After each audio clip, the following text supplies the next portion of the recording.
സംസ്ഥാനത്ത് ഇന്നു മുതൽ വേനൽ മഴ ശക്തി പ്രാപിക്കും.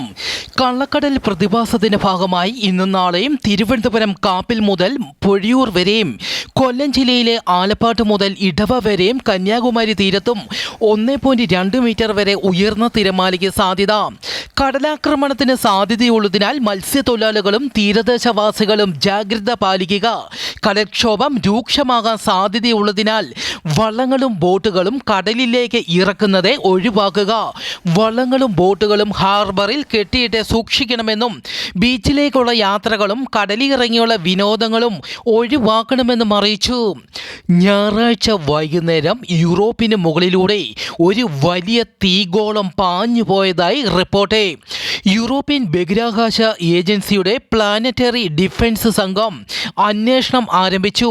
6 സെക്കൻഡ് നേരത്തേക്ക് ഈ അഗ്നിഗോളം ദൃശ്യമായിരുന്നു. ഈ ഉൽക്കാശിലയിൽ നിന്ന് ചെറിയൊരു അവശിഷ്ടം വീണ് ഒരു വീടിന് കേടുപാടുകൾ സംഭവിച്ചതായും റിപ്പോർട്ടുകൾ.